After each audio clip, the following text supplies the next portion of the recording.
Hola, ¿qué tal? Egunon. Venga, vamos a hacer otro vídeo de preguntas y respuestas. Ya sabéis que si queréis ayudarnos, si no estáis suscritos al canal, suscribiros por favor. Simplemente dar un clic, difundir la información que os parezca interesante, proponer a otros que se suscriban. Si alguno quiere hacerse miembro del canal, estupendo. Y sin más, bueno, por supuesto, dejarnos siempre en el canal preguntas, comentarios, ideas, propuestas, y las iremos analizando, comentando a través de estos vídeos, ¿no? Bien, vamos allá. A ver, de Tristras nos dice, está hablando de las pensiones, ¿eh? Entonces, nosotros estábamos diciendo, claro, es un debate, ya dijimos, hay que ser prudente porque es distinto de un país a otro, ¿eh? Pero dijimos que ese concepto de la viabilidad o de la sostenibilidad de las pensiones en base a la relación entre el coste de las pensiones y el coste de las cotizaciones, que es absurdo, ¿no? Es una ficción que no tiene por qué utilizarse como referencia, ¿no? En muchos países las pensiones se financian con cargo a los presupuestos en su conjunto y las cargas sociales van a los presupuestos en su conjunto, ¿no? No hay una razón objetiva para relacionar el coste de las pensiones con el coste de las cotizaciones de ese momento, ¿no? Bien, entonces nos dice Tristras, dice, pues si se van a pagar a cargo de presupuestos, que dejen de trincar las cotizaciones sociales de las nóminas. Bueno, vamos a ver. Yo intentaría evitar dentro de lo posible este tipo de expresiones como trincar, dando por supuesto que los impuestos o las cargas sociales son robar, ¿no? Vamos a ver. Otra cosa es que se haga un mejor o peor uso de ellos, pero hay que tener, yo creo que mantener una actitud de respeto frente a la función de los impuestos. En realidad no hay ninguna opción política que cuestione los impuestos. Otra cosa es que se utilicen de forma más o menos demagógica o a veces con justificación el que los impuestos en un momento determinado sean excesivos o no sean excesivos, o que los fondos que se recaudan con cargo a los impuestos que se utilicen de forma adecuada o no adecuada. Pero este tipo de expresiones como de trincar las cotizaciones sociales, vamos a ver, yo intentaría no simplificar las cosas hasta ese punto, ¿no? Bueno, por otro lado, si van a cargo de presupuestos, de presupuestos en su conjunto, es decir, esto que se tributa, digamos, como cotizaciones sociales con cargo a las nóminas, pues podría llamarse el impuesto también, al final, ¿no? Al final, lo que importa no es el que se le llame cotizaciones sociales con cargo a las nóminas, se le llame IRPF, se le llame de una forma u otra. El tema es, al final, todo esto va a los presupuestos del Estado, de una forma u otra, aunque los presupuestos de la Seguridad Social se gestionan de forma separada en nuestro caso, pero al final la cuestión es cuánto hace falta en total.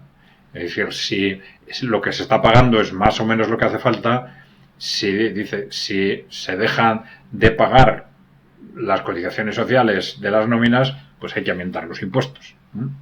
Otra cosa es que nos digan, no, es que hay otros gastos que yo quiero proponer que tampoco se aborden y tal. Bueno, vale, pero supongo que me entiendes. Al final, si no cuestionamos el volumen total o lo que se hace con los gastos en cuanto a educación, sanidad, pensiones, etcétera, entonces si bajamos las cotizaciones sociales para financiar el conjunto del gasto, pues hay que subir los impuestos, ¿no? Bien. A ver, Tobarichi, ¿puedes hacer un análisis desde vuestra postura a propósito de las recientes manifestaciones contra el turismo masivo y la gentrificación de los centros históricos? Yo viví hace décadas en Inglaterra y la gentrificación desplazó a la gente local. Agencias inmobiliarias con su depredación hicieron subir precios a niveles extravagantes. ¿Crees que el modelo neoliberal es incapaz de superar la contradicción de no favorecer el acceso a la vivienda de la clase trabajadora? si es que hay conciencia de algo así, claro. Bueno, yo creo que son temas muy distintos, ¿eh? Vamos a ver. El tema del turismo masivo. Vamos a ver. Yo creo que aquí esto es un análisis que hay que realizar caso por caso. Es decir, ese turismo masivo en algunos países o regiones, sobre todo en países en vías de desarrollo, etcétera, pues puede ser un instrumento para que mucha gente salga de la pobreza, ¿no? Y entonces, bueno, esto hay que valorarlo, ¿no? Hay que tener en cuenta qué es lo que el país gana y qué es lo que el país pierde si efectivamente ese turismo es excesivamente masivo desde el punto de vista de la calidad del entorno, etcétera, ¿no? Entonces, otra cosa es el que muchas veces esta masificación turística se ha mitificado excesivamente como progreso, avance social, cuando en muchos territorios pues no lo ha sido. Estoy pensando, por ejemplo, en territorios como en nuestro caso, en el caso del País Vasco, que son territorios industriales, donde se hablaba mucho de los puestos de trabajo que crean este turismo masivo, cuando en realidad estamos sustituyendo puestos de trabajo cualificados por puestos de trabajo no cualificados, como son los del sector turístico. Esto estructuralmente es un absoluto desastre, ¿no? Entonces, que nuestros políticos que viven en base a la televisión digan, bueno, el turismo está de moda, pues yo también, pues es, en nuestro caso ha sido y sigue siendo un absoluto disparate, ¿eh? Hay que, en territorios como el País Vasco, pues hay que impulsar puestos de trabajo de alto valor añadido, ¿no? Entonces, esta masificación turística que se ha buscado durante muchos años, haciendo referencia a qué parte del valor añadido la generábamos a través del turismo, como si fuese algo positivo, generar una parte importante del valor añadido en base a mano de obra barata, ¿no? Y puestos de trabajo de baja cualificación, ¿no? Es decir, bueno, el que todo esto se cuestione es en sí mismo positivo, ¿no? Bien. Y otra cuestión es muy distinta, es este tema del acceso a la vivienda. Bueno, efectivamente, yo creo que aquí en Occidente, en su conjunto, en buena parte del mundo, hay un reto histórico pendiente, ¿no? Nuestras constituciones hablan muy fácilmente del derecho a la vivienda y al hablar del derecho a la vivienda nos mienten sistemáticamente, ¿no? Nos miente sistemáticamente porque después de afirmar de forma rotunda en las constituciones que los ciudadanos tienen derecho a la vivienda o a una vivienda digna, dicen también, luego resulta que, bueno, se buscan los tribunales que tienen la responsabilidad de interpretar estos textos, se buscan justificaciones de un tipo u otro para decir, no, derecho a la vivienda no es el derecho a la vivienda, y de hecho no existe derecho a la vivienda en nuestros países, ¿no? Bueno, el que no exista el derecho a la vivienda, derecho a una vivienda digna, es una absoluta barbaridad y que llevamos mucho tiempo tolerando y que no debíamos tolerar.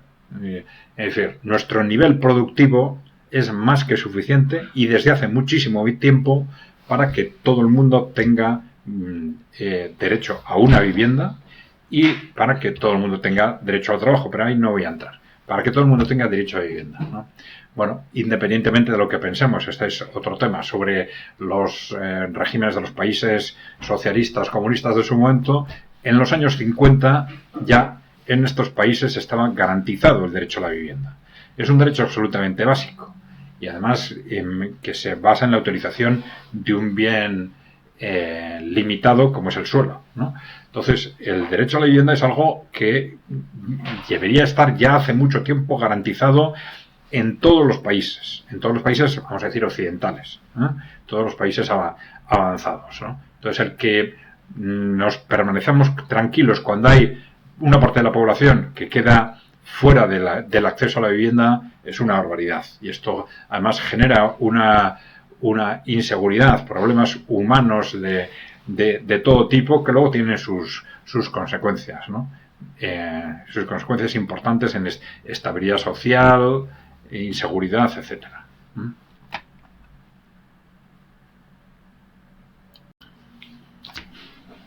Bueno, a ver. Tovarichi otra vez. En el programa sobre catastrofismo climático comentó que estaría muy bien uno sobre transhumanismo y el transgenerismo queer. Mucho daño está causando, hay países en los que retroceden, pero aquí en nombre de la diversidad. Bueno, sobre transhumanismo. Bueno, el transhumanismo, vamos a ver, es en principio, no sé si llamarle ideología, filosofía, estrategia, ¿no? No es casualidad, y esto es importante, que la palabra transhumanismo surgiera de uno de los líderes de la eugenesia, ¿no? Es decir,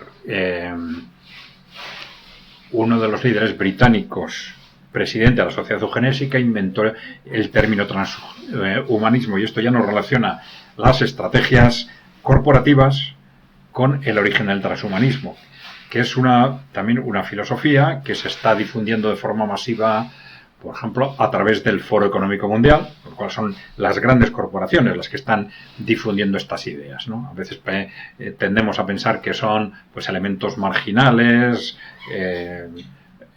teóricos pues universitarios los que empiezan a sacar estas ideas, pero solo salen adelante las que son promovidas por poderes que tienen capacidad de influencia importante, ¿no?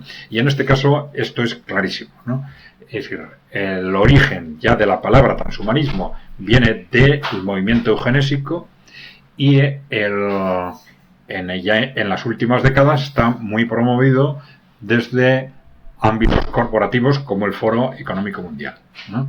Bueno, el transhumanismo tiene distintas variantes. Bueno, a veces han sido simplemente especulaciones de que en base al avance tecnológico, pues los seres humanos van a poder mejorarse a sí mismos para dejar de ser humanos, ¿no?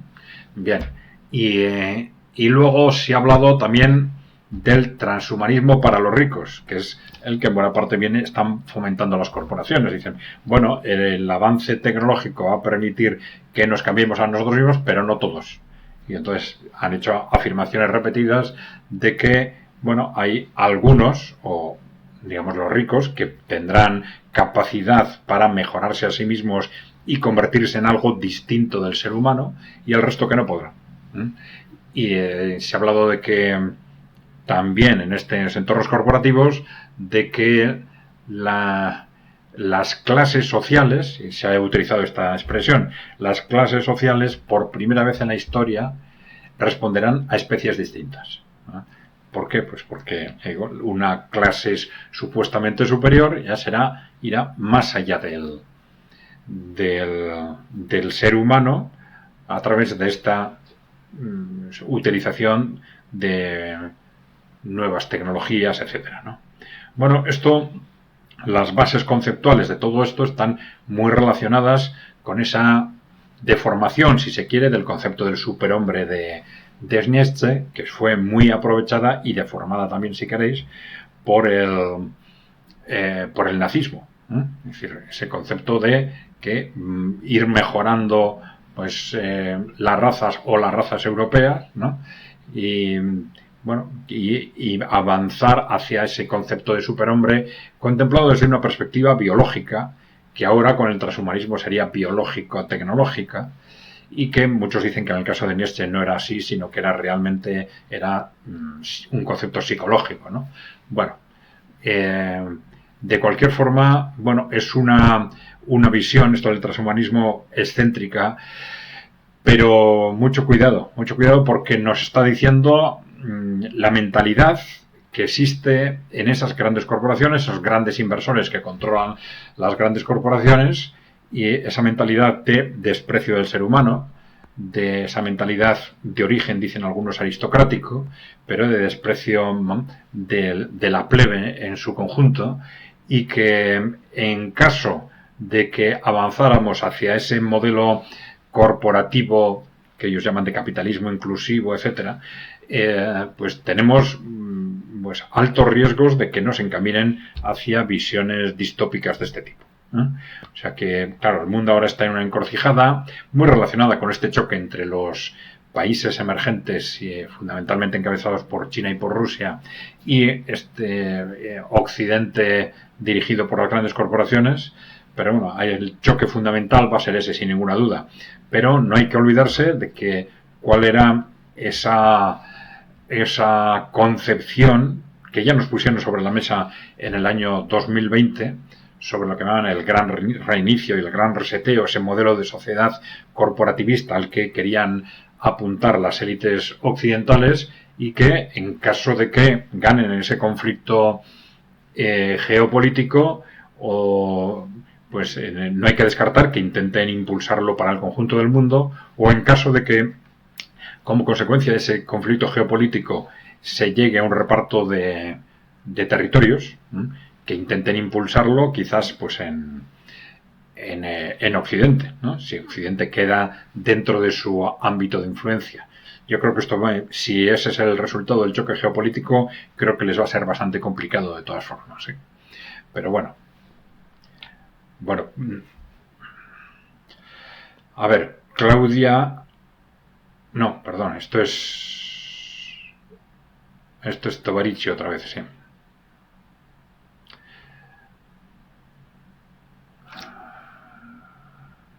A ver, lo de olvidar la clase en cuanto a las mujeres y en cuanto a todo es manipulación. Decir que qué bien que una mujer ocupe cierto cargo porque es mujer y olvidar a quién representa es una mentira. Botín, von der Leyen, etc. Bien, bueno, evidentemente, con terminología, digamos, de clase o terminología simplemente de problemas reales.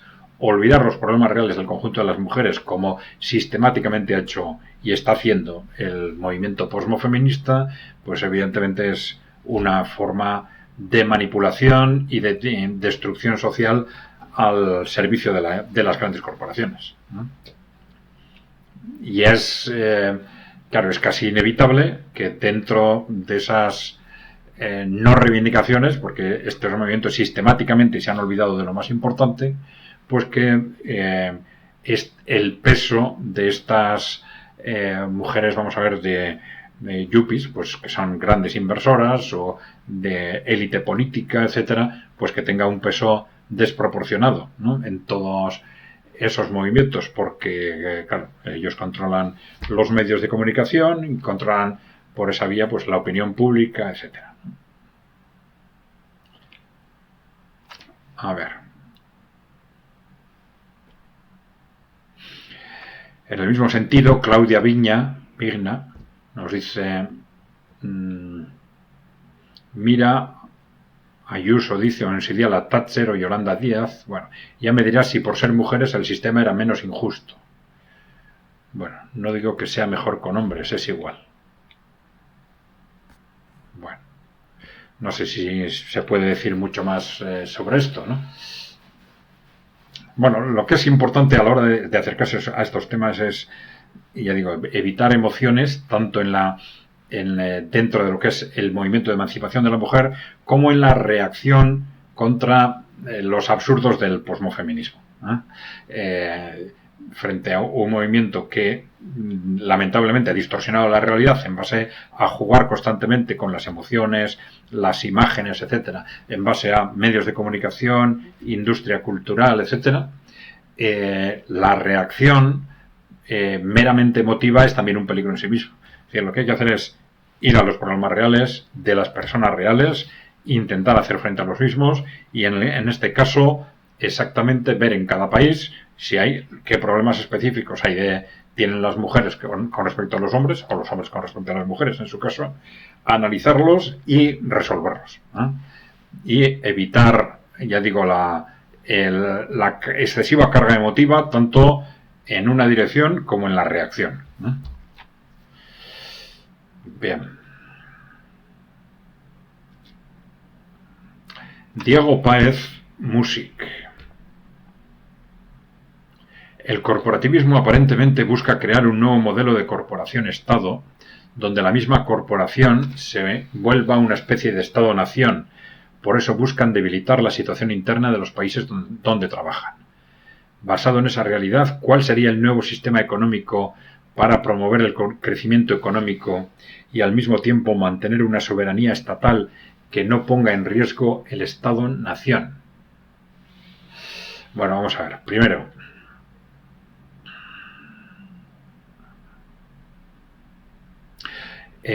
crear un nuevo modelo de corporación-Estado donde la misma corporación se vuelva una especie de Estado-nación. Bueno, en definitiva, sí. Lo que el corporativismo, bueno, y en buena parte el neoliberalismo corporativo, si se quiere, pues se ha basado en poco a poco ir debilitando los estados en base, bueno, fundamentalmente a favor de las grandes corporaciones, que han ido cogiendo un peso creciente, ¿no? También a favor de organismos internacionales. Organismos internacionales, muchos de ellos controlados también por las grandes corporaciones. Bien, eso está claro, ¿no? Buscan debilitar la situación interna de los países, ¿no?, donde trabajan. Buscan debilitar fundamentalmente a los estados. Buscan debilitar, y esto está dicho ya desde los años 30 del siglo XX por parte de Hayek, objetivo fundamental del neoliberalismo. No nos olvidemos, neoliberalismo e intereses corporativos están muy directamente ligados. Objetivo fundamental del neoliberalismo es debilitar a los estados para que molesten menos a las corporaciones. Bien. Y relacionado con esto, ya lo comentamos, planteaban pues el interés de entidades supranacionales que obliguen a los estados a debilitarse, a dejar de actuar en ámbitos relacionados con las corporaciones, pero siempre que ellos también, esas entidades supranacionales, también sean pasivas en su relación con las corporaciones. Los dos requisitos. Ya comentamos que eso se cumple milimétricamente en el caso de la Unión Europea, ¿no? Ahora, ¿cuál sería el nuevo sistema económico para promover el crecimiento económico y al mismo tiempo mantener una soberanía estatal que no ponga en riesgo el Estado-nación? Bueno, a ver, sobre posibles sistemas o modelos económicos se pueden establecer muchísimas teorías y hay muchísimas ideas sobre cómo organizar el mundo o los sistemas económicos de una forma o de otra. Nosotros hemos hecho una descripción de 6 posibles modelos de futuro basados en la fuerza política. Es decir, no ya en que teóricamente nos gusten más o menos, sino en que de hecho tienen que ser modelos que tengan un apoyo político significativo para que tengan realmente posibilidades de éxito, ¿no? Bien, entonces, bueno, ahí hemos ido seleccionando, pero bueno, dentro de esos 6 posibles modelos de futuro, vamos a ver, de los que tienen más posibilidades de éxito estaríamos con el modelo de los países emergentes, que se basa fundamentalmente en quitar a las corporaciones del poder. Quitar a las corporaciones del poder político y esto permitir así a los gobiernos, no asegura, pero permite a los gobiernos trabajar en favor de los intereses de los ciudadanos, ¿no? Bueno, si esto se consigue, luego ya va a ser la lógica interna de cada país o de cada estado la que lleve a una u otra estructuración interna, a una otra configuración de soberanía estatal, etcétera, ¿no? Eso es, ya se puede gestionar de forma distinta, igual en un continente o en otro continente, pero siempre que eso se gestione en función de los intereses de los ciudadanos y no manipulado en base a los intereses de las grandes corporaciones, ¿no?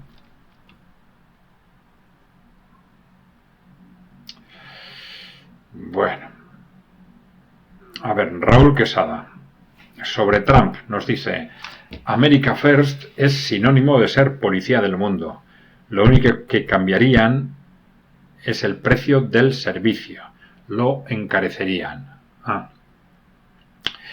Vamos a ver, supongo que estás haciendo referencia a esos comentarios o amenazas de Trump con respecto a la OTAN, en el sentido de pedir que los países europeos aumenten significativamente su aportación, ¿no? Bueno, yo no creo que esto sea realmente el objetivo de Trump, ¿no? Pensando en lógica, ¿no? Probablemente esto es un instrumento para debilitar la OTAN. La OTAN, que es fundamentalmente un instrumento para, desde el punto de vista militar, someter Europa a Estados Unidos. Claro, si Estados Unidos ha ido aportando sistemáticamente más a la OTAN que los países europeos, esto no es porque los Estados Unidos sean tontos, es porque sabían que ese dominio militar es el que a medio o largo plazo es fundamental para ese dominio político y económico de Europa por parte de Estados Unidos. Bien.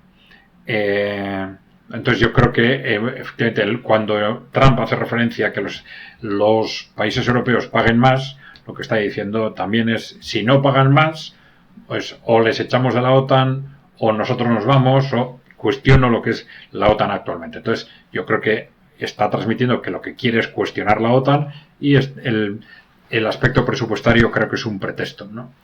Claro, America First es sinónimo de ser policía en el mundo. Bueno, vamos a ver, ya hemos dicho que hay distintas versiones sobre lo que Trump es realmente, sobre cuáles son los objetivos reales del trumpismo, ¿no? Yo creo que esto lo vamos a ver con claridad durante los primeros meses del próximo mandato, si es que Trump gana las elecciones, porque ahora Trump sí va a tener las manos mucho más libres, aparentemente, ¿no? Es decir, entonces, en el primer mandato ni siquiera controlaba su partido, era un disidente, un outsider, tanto para Wall Street como para su propio partido. Ahora controla el partido significativamente. Entonces, vamos a ver con más claridad cómo se resuelven todas esas contradicciones del primer mandato, ¿no? Pero bueno, en principio sus declaraciones y los movimientos que se han producido en el Partido Republicano a favor del trumpismo, pues parecen de alguna forma sí apuntar en ese concepto de America First como un sinónimo de aceptación de ese contexto multipolar también. Es decir, es un reconocimiento de que Estados Unidos está muy mal, que necesita un proceso de reindustrialización y que Estados Unidos debe centrarse en esto. Bueno, esto en principio sería bueno. Veo que Raúl no se lo cree. Bueno, yo entiendo que es bueno ser prudente, porque además, ya digo, en el primer mandato de Donald Trump las contradicciones fueron muy fuertes, ¿no? Y las contradicciones con ese criterio fueron muy fuertes, ¿no? Y entonces mantener la prudencia hasta ver en realidad qué es lo que sucede en esos primeros meses del segundo mandato, yo creo que me parece razonable.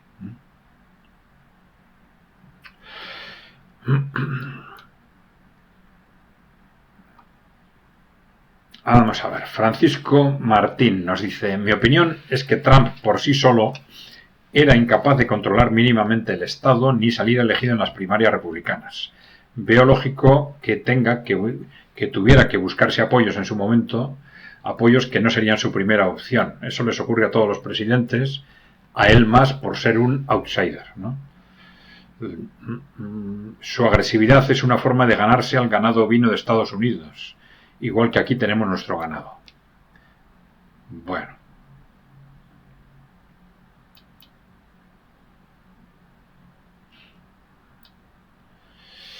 Dice, comparado con los presidentes que en teoría eran pacifistas, es un bebé lactante, dice, ¿no? Una prueba, Corea del Norte, mucho ladrar y al final apretón de manos, ¿no? Dice, por otro lado, es su forma de ser momentoria totalmente entre hechos y gestos, pero necesita votantes. Bueno, el comentario es muy largo, vamos a ver. No pertenece a la casta armamentística, globalistas actuales.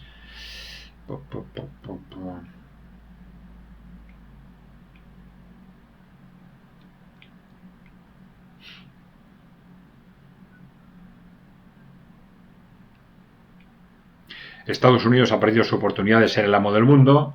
Mucho mejor un presidente como Trump, que lo acepta y lucha por recuperar su poder industrial, que otro belicista globalista que no sabemos dónde nos llevará. Bueno, bien, bueno, vamos a ver. Te digo en sentido contrario lo mismo que al comentario de Raúl anterior, ¿no? Sí, yo creo que lo lógico es pensar que en su conjunto el trumpismo avanza en la dirección que tú comentas, pero sí vuelvo a decir que hay que ser prudentes, ¿no? Porque claro, estas contradicciones son muy grandes. Ahora mismo esa manifestación total de apoyo al gobierno de Israel por parte del Congreso de Estados Unidos, tanto republicanos como demócratas, también los trumpistas, pues no es muy coherente con esa America First y ese, digamos, aceptar ese nuevo contexto del mundo multipolar. Y nos puede introducir a muy corto plazo en una dinámica tremendamente peligrosa en Oriente Medio, ¿no? Claro, algunos dirán, bueno, es que igual no tienen más remedio, ¿no? Esto es muy posible, ¿no? Hay que analizar despacio esta visita de Netanyahu a Washington, a Estados Unidos, y en qué medida, claro, lo que ha sido es una forma de tirar de las orejas a todos los políticos en Estados Unidos y dejarles claro, cara a las elecciones, que vienen ahora las elecciones, cara a las elecciones, que el gobierno de Israel tiene un peso muy importante, tanto en el ámbito de los medios de comunicación como en el ámbito de la financiación de campañas, y que por lo tanto ahora van a tener que hacer, al menos durante estos meses, lo que ellos quieren. Es decir, van a tener que aceptar estas estrategias belicistas de Israel. Aparentemente esta amenaza, chantaje, ha estado muy relacionada en concreto con el abrir un conflicto o contra el Líbano. Bueno, vamos a ver exactamente qué es lo que pasa, ¿no?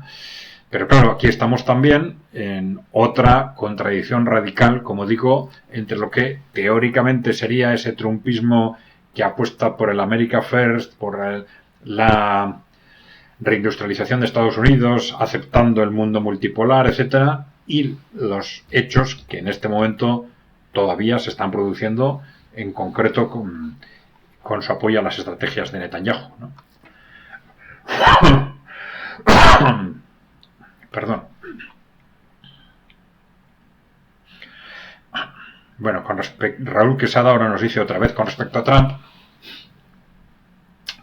Nos dice, él mismo confesó que envió armamentos a Ucrania cuando el mismo Obama solo quiso enviar edredones y almohadas y se glorificaba en ello. Bueno, hombre, podemos sacar de hechos concretos, podemos sacar conclusiones, ¿no? Pero bueno, sí es cierto que durante su mandato no inició ninguna guerra, tampoco redujo significativamente las sanciones contra Rusia. Esto es una realidad. Claro, bueno, no sé si esto nos va a llevar a mucho más. También es cierto, esto es un elemento interesante, porque se ha dicho, claro, ni Trump ni tampoco Biden, de alguna forma, han iniciado nuevas guerras. Otra cosa es que ya hubiera guerras en marcha que las provocaran, sobre todo en el caso de Biden, de forma indirecta a través de proxies, a través de sus aliados, etcétera, ¿no? Pero también es cierto que, claro, ahí, independientemente de la ideología o de la visión geopolítica de cada presidente en este sentido, o del ser más o menos pacifista, ¿no?, hay un factor muy importante que ha incidido en los últimos años, que es la reactivación del poder de los países emergentes, de China y de Rusia fundamentalmente, que hace ahora muy difícil que Estados Unidos se lance, como hacía antes, a invadir países, para asentar su dominio, porque la reacción iba a venir inmediatamente. Ya no estamos en la situación de los años 90 o de principios de la primera década del siglo XXI, donde Estados Unidos o los poderes corporativos detrás de Estados Unidos les apetecía invadir un país, se inventaban un pretexto, lo invadían y aquí no pasa nada, ¿no? Hasta el siguiente, ¿no? Eso ha cambiado significativamente, con lo cual en esas políticas de no intervención o de no invasión de nuevos países de Trump o de Biden, pues es muy fácil que lo que esté incidiendo sea este hecho, ¿no? Pues que ahora sencillamente no pueden hacerlo, ¿no?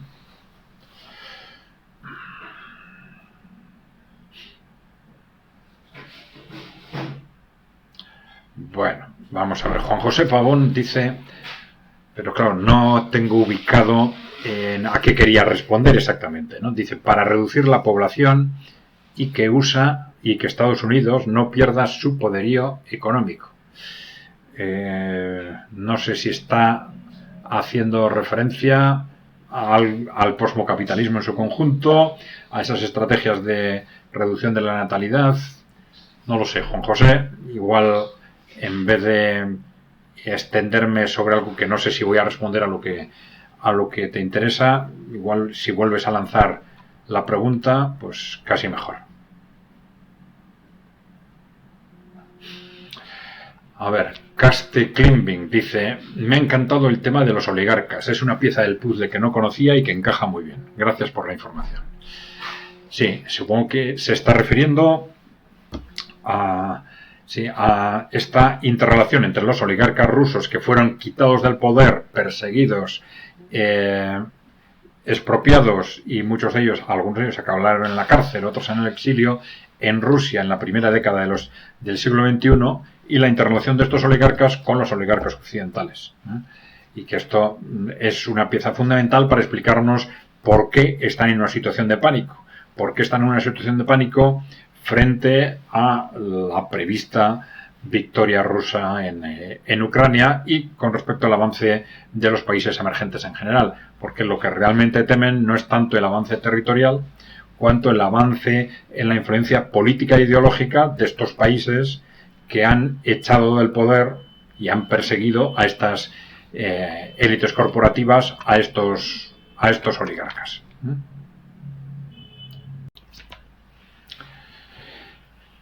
Bien, pues si os parece, lo vamos a dejar aquí por hoy. Bien, ya sabéis, dejarnos preguntas, comentarios, sugerencias, ideas en el canal y las vamos a ir respondiendo a través de estos vídeos de preguntas y respuestas. Y si queréis ayudarnos, por favor, suscribiros al canal si no lo habéis hecho todavía, difundir la información que os parezca interesante, proponer a otros que se suscriban, darle al like en los vídeos que os parezcan interesantes. Y bueno, si alguno se quiere hacer miembro del canal, pues estupendo también. Bien, pues sin más, hasta la vista. Un saludo.